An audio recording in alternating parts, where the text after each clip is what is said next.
ওকে, তো আজকে হচ্ছে আমরা আমাদের ইউআই ইউএক্স ডিজাইন নিয়ে একটু আলোচনা করব এবং এটার কিছু রিসোর্স কিভাবে আমরা লার্নিং জার্নিটা শুরু করতে পারি এইসব বিষয়ে আলোচনা করব। তো ফার্স্ট হচ্ছে আমাদের জানতে হবে যে অ্যাকচুয়ালি ইউআই ইউএক্সটা কী, তাই না? ইউআই ইউএক্স অ্যাকচুয়ালি ইউআই ইউএক্সটা কী? সো দেখেন, আমি একটু এটার মধ্যে যাই। এটা আপনাদের কাছে একটু গুগল করলে হচ্ছে বুঝতে পারবেন। আমাদের মনে হয় বাংলা দেখলে বেটার হবে, I think. UI UX design,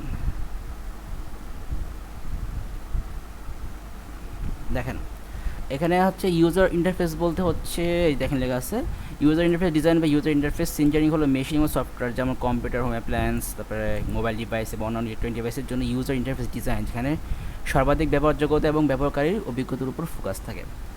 so এখানে ফ্যাক্টটা হচ্ছে, আমি যদি একটু ভেঙে বলি তাহলে আপনি বুঝতে পারবেন। মনে করেন যে আপনি তো অবশ্যই ফেসবুক ইউজ করছেন।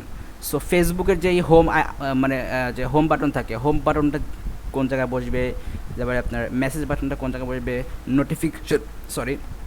নোটিফিকেশন বাটনটা কোন জায়গায় বসবে, তারপরে ওই নোটিফিকেশন বাটনে গেলে আপনার প্রত্যেকটা নোটিফিকেশন কীভাবে আসবে, আপনি যখন একটা নোটিফিকেশানে ঢুকবেন, একটা নোটিফিকেশান ঢোকার পর তারপরে সেই নোটিফিকেশানটা কীভাবে আপনার সামনে আসবে, এই যে মানে আপনি যে ইউজ করতেছেন, আপনি একটা অ্যাপ্লিকেশন বা ধরেন যে ফেসবুকটা ইউজ করে আপনি কতটা সুবিধা বোধ করতেছেন এবং কতটা অসুবিধা বোধ করতেছেন, এই দুইটা মিলেই হচ্ছে আপনার ইউজার এক্সপিরিয়েন্স। আর আপনার ইউজার এক্সপিরিয়েন্সটা যথেষ্ট ভালো হয় এবং একটা ইউজার এক্সপিরিয়েন্সটা কতটা ভালো করা যায় সেইটার উপর বেস করে যখন একটা সফটওয়্যার বা একটা অ্যাপ্লিকেশন বা একটা গেম হোক বা একটা ব্রাউজার হোক, যখন কোনো একটা অ্যাপ্লিকেশন ডেভেলপ করা হয় বা ডিজাইন করা হয়, তখনই সেটাকে আমরা বলে থাকি ইউজার ইন্টারফেস ডিজাইন বা ইউআই ডিজাইন। ওকে, সো এখন মনে করেন যে যদি কিছু সোর্স শেয়ার করি, সেক্ষেত্রে তো আমার ইউটিউবের উপর কোনো সোর্স নাই।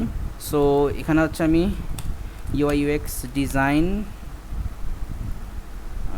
কোর্স লিখে যদি সার্চ করি, এখানে হচ্ছে আমি আপনাদেরকে যেটা সার্চ করব,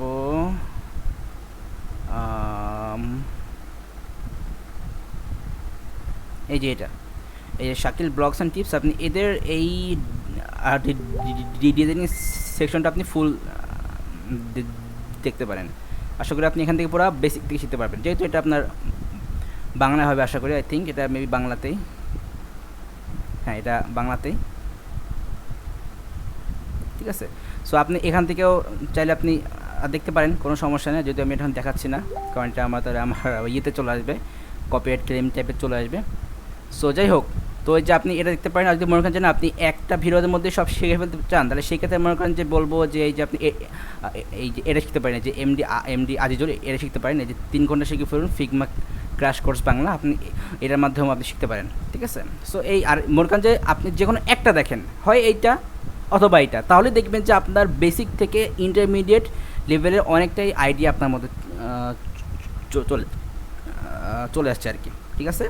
সো এই ছিল মোটামুটি ইউএক্স নিয়ে কিছু সংক্ষিপ্ত আলোচনা।